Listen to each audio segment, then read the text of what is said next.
Episode 6 of the podcast. I'm pretty excited that I've actually done 6 episodes. I'm not going to lie. Committing to regular content for the podcast was actually something that really scared me. So giving myself a little pat on the back right now. But I actually had really great feedback about the last episode in how to get clients to commit. So thank you to everybody who reached out to me and told me they could really resonate with this. There is just something really comforting about hearing other EPs and practitioners resonate and understand the feelings that you have when you think that you're alone and you're the only person that's doubting yourself about this. So it is really nice. I'm really looking forward to continuing down the journey of this and seeing what else you guys really resonate with in terms of maybe your career or even just personal development too. I'm a huge sucker for that. So at some point, I'm probably going to go on a tangent about some silly, well, I don't think it's silly, but some sort of personal development content, and you're all going to be like, this girl's a nut job. But anyway, I love it. So now, just a little, I guess, request.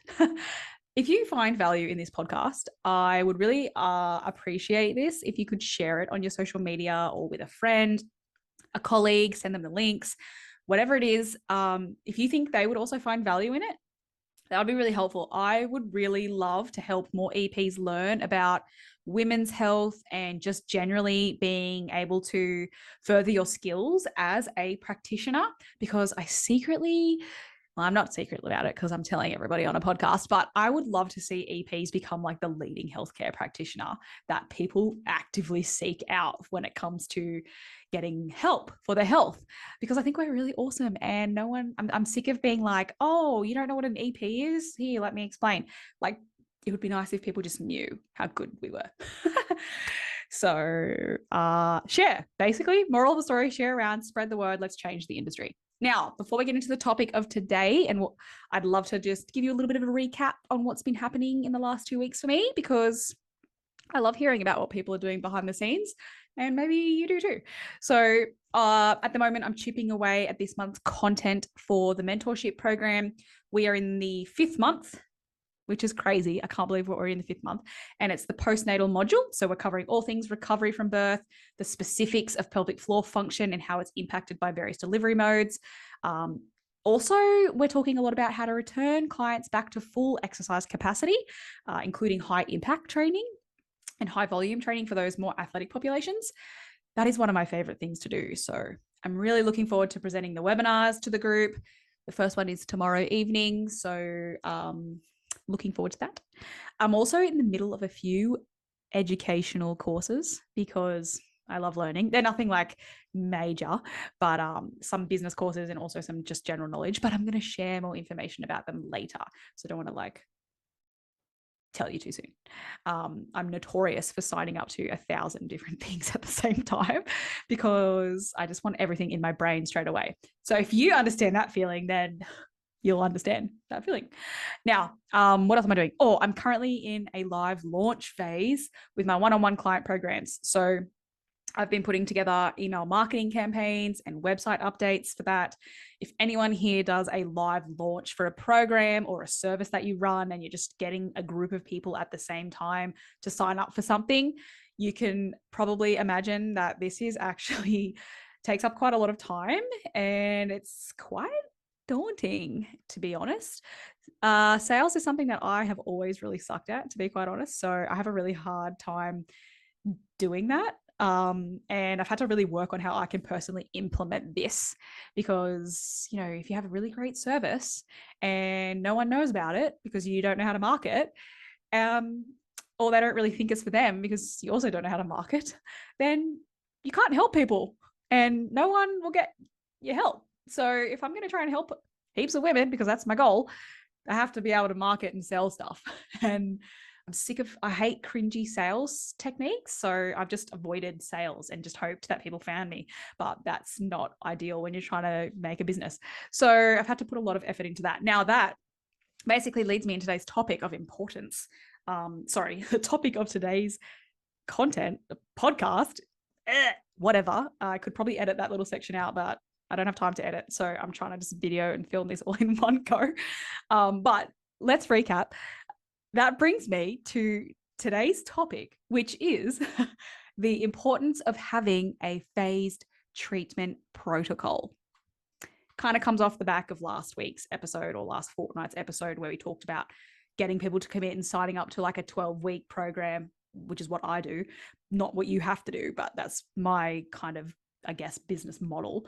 But I want to be completely honest here and say for a very long time, I would just run an initial assessment, prescribe a couple of exercises based on what came up in the initial assessment. I would just basically go, see you next time. Get them to come in when it sort of suited them. They come to their follow-up. I ask them how they went. They'd be like, I didn't really know about that exercise, so I just stopped doing it. Or like, I didn't really do all of those exercises because I didn't like them, so I did those ones instead. Or I didn't really do anything, or I was really good in the first week, but I didn't keep going. And so then I'd sort of assess where they were at, and then I'd give them a couple of other exercises, or maybe we'd talk a little bit more about how to be consistent. And I'd basically say, see you next time again. And they'd be like, oh, can we push it a month? Because like I've got stuff on, or like I just don't have the finances at the moment, or whatever the hell their excuse was.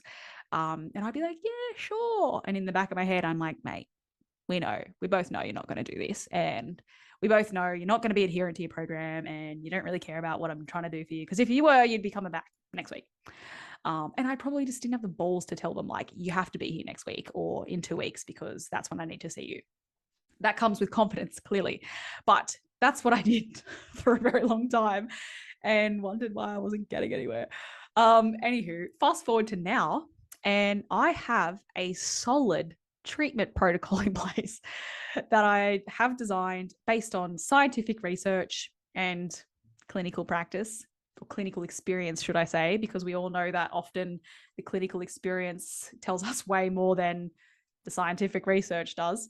But creating a phased treatment method was honestly the game changer in so many ways. I want to explain to you how. So let's start by talking about how this helped me personally, just in me, in myself, nothing else, just in me. Now, because I have this phased treatment protocol, I have so much more confidence in being able to tell people what they actually need and be able to explain why. So I can basically walk them through the phases and tell them, like, this is what you're going to do, and this is what you need, and this is why. And I don't feel like I'm trying to sell as much. So that was obviously the selling thing for me is a big thing. But I have a very clear direction for clients, which helps me feel so much more confident in delivering a program and actually getting results. So the direction thing has been huge. I have a direction for the assessment because I know what I'm looking for. I have direction for each exercise, I guess, progression or why I'm progressing them and the theories behind it. It gives me so much more like, this is what I need to do. And I'm not just winging it, because most of the times before I'd be like, oh, they've got back pain. Okay, let's just like, I don't know, assess how they move in their back or something. I don't know. Let's just see what they do. Whereas now I've got like specific things that I'm asking them to do. So if you do that, I get you. And now I know this program actually works. This treatment protocol works. I've applied it to so many clients. I've refined it over my time in specializing in pelvic health. So it really is so much easier getting clients on board in terms of selling it to them, because I don't have to convince them about why they need it. And I can just explain, this is the phases of treatment that you need to go through to get your result. So if that's what you want, this is what you are needing to do. And I know that it works. I'm not like, oh God, I don't know if this is going to help this person. Like, unless the person's really showing like some sort of random, I guess, symptom presentation, and I'm a bit like, oh, I don't really know, like, is this going to help? Mostly that's like where I would refer out to a women's health physio for me, but personally, but I really think that it really does help with that, that confidence to tell people what they need. You know what it is. Now, how has this actually helped my clients? That's a really good question. Because a lot, it really has. Now, number one, there is zero uncertainty around what they're committing to. So they're not here like, oh, is this person going to try and sign me up for like ongoing personal training, which some people try. or think I try to do because I have that more healthy population background or training background. They're not really like, oh, is this going to be like a 2-week thing? Like, do I need 3 sessions? Am I going to be here for 6 months? There's no real uncertainty for them. So they know what they're signing up for. They know how much time they're going to be committing to it. They know that they're going to be seeing you regularly and they're going to be in a certain amount of time frame, like their sessions, will be in that certain amount of time frame. So it's so much easier for them. They also know how much it's going to cost them right from day one. So they're like, okay, I can afford this, or maybe I can't afford this, or maybe I need to allocate some savings to this, or whatever that might be. People buy because of very different reasons, and they can spend money for very different reasons or their own beliefs around money. So I feel like understanding the costs up front and being certain about what that includes helps people feel like, yep, I'm in. Sign me up. Now, they're also going to be aware of how each exercise is going to get them to their end goal, which is so important when it comes to program adherence. So you can now explain to them the reason why you're doing all of these exercises is to get you to here. And if you don't do them and you don't succeed at getting, I guess, the adaptation that we are trying to achieve with this exercise, we can't push you to the next phase. So they're not going to go home and just pick their favorite exercises and avoid the ones they don't like, unless, of course, it's causing them problems. But like, it makes them go, oh, I know I need to do this because otherwise I can't move on. And then I'm wasting my time and I'm wasting my money and I'm not going to get results. So it makes so much more sense for them. They understand also that if they don't do their homework and they don't get results, it's their fault because you've explained to them how this works. So unless, of course, your exercise programming is not that great, which I'm hoping that most of you are pretty good at, or at least refining as you go, maybe. But they almost have that little bit of self of like, they take on the onus themselves a little bit more, which is super helpful. Now, how has this helped from a business sense? The business side. If you're not into business, you can skip past this, but it's very, very valuable. I have a program now that I put people through.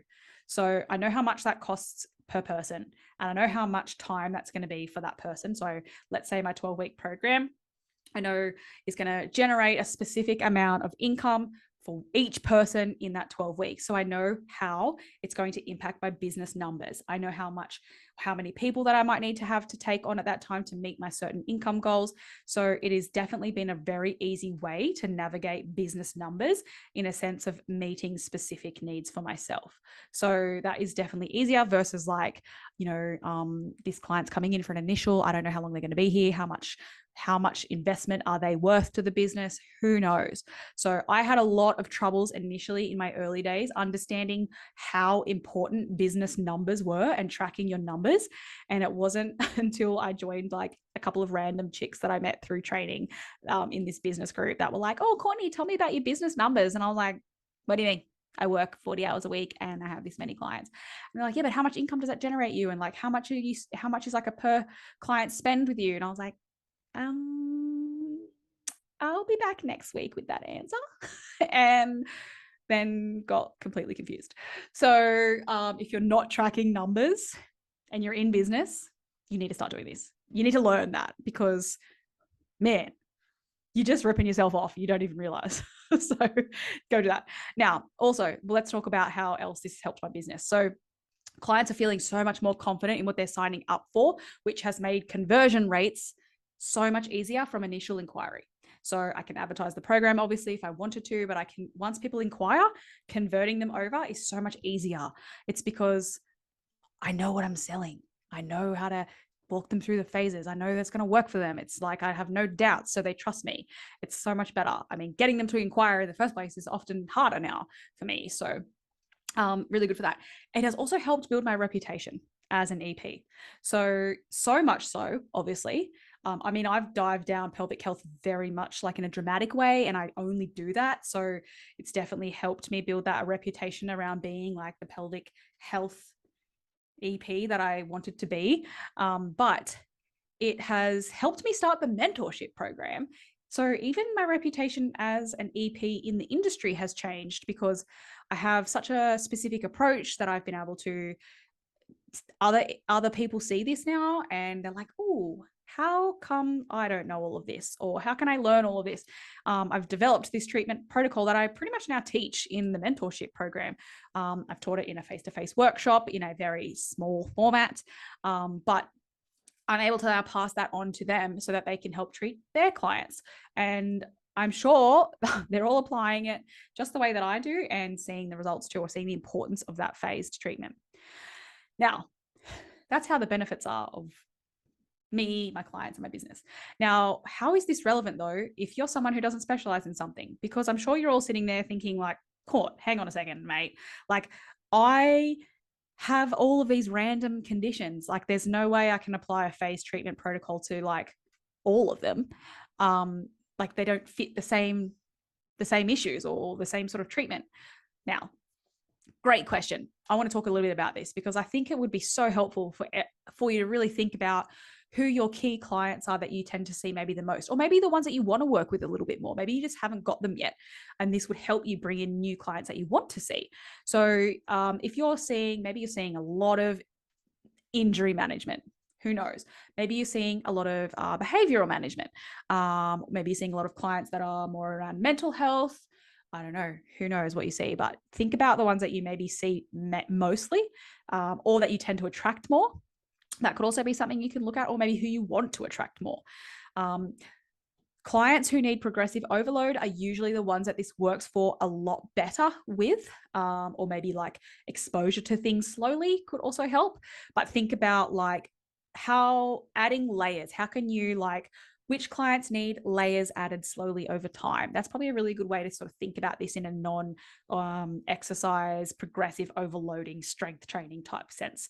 You could apply this to theories around behavior change for those that maybe need something more about like education. So like chronic pain, for example, or maybe mental health conditions, or like behavior change therapies or something. Like, I don't do any of these, so I can't really give you specifics. But if you have to walk people through a specific amount of education that they then apply to their routine, this could be the phases that you're applying or developing or building for those particular clients. If you're really not sure how you could do this, I encourage you to sit down and think about the key things that you tend to do with those specific clients that have the same condition that you tend to find yourself repeating. So if you're like always telling people, oh, you need to go do this, or educating them about this particular topic, this is a pattern of programming, technically. You might find that there is a theme amongst these clients, and that could be put into a phased protocol where you cover phase one, you cover certain aspects of education, and then maybe the next phase you dive deeper into education and application to exercise, or how they can apply it to their lifestyle. I don't know. The world is your oyster when it comes to this, but I want you to also keep in mind that this isn't something that needs to be like a real thing, in a sense of like you're advertising and selling this, or this is how like when people come in like, oh, you're signing up to this. It has to just be something that, or it doesn't have to be, but it could just be something that you have clarity on as a practitioner, and that you are feeling confident in being able to deliver or explain to clients, like, this is the treatment phases that we work through for someone like you in this sort of health condition, or whatever it is that person's seeing you for. So it doesn't have to be like the 4 phases of pelvic floor rehab, like I kind of do, because I have a very different approach to how I run my business, and I'm targeting that market. But for you in a general clinic where you're seeing everybody, it doesn't have to be like that. It could just be something that you go, okay, I'm going to move people through this phase and this phase and this phase and this phase, and this will give them this outcome. And if they aren't sure about why they're here, I can explain all this in their initial assessment. And then it gives you a lot of reason to get them to come back in regularly and talk them through the next phase, whatever it is for you. So I really want you to have a little think about that. I would absolutely love for you to hear your thoughts on this. Maybe if there's something that you're already doing, if you're already doing something similar to this, I would love for you to share this, because I think this is something that we really need to get a little bit more education on, and like how we talk clients through process and like get them to be on a bit more long-term, because we are that long-term practitioner, and it's pretty hard to do that without feeling like you're selling them training sessions all the time. So if you're doing something, please let me know. Send me on a direct message on Instagram, or you can send me over an email if you want, whatever. Let me know. if this has also helped your clients as well, or helped you, whatever it is that you're doing. Or maybe you sort of like, this is the first time you've ever thought about this and you're excited about it and you can resonate with this and you like want to put something into place. I'd love to hear that too. So please share. Now, that is a wrap on today's episode. I hope that you walk away with this with a few new things to think about in how you can improve your service as an EP or a healthcare practitioner, whatever that might be. You could apply this to like a lot of other healthcare professions. So I would love to also hear about those, because how that varies across platforms, professions, is really interesting to me. Otherwise, thanks for tuning in and listening. I really, really appreciate every one of you being inside this podcast community. If you aren't already part of my social community, make sure you head all over to at School of Women's Health, because I'm on Instagram most of the time. Drop me a hello or tell me how you feel about this episode, or if there's anything in particular that you'd love to talk more about, let me know. Otherwise, have a fabulous rest of your day, and we'll see you in the next podcast. Bye.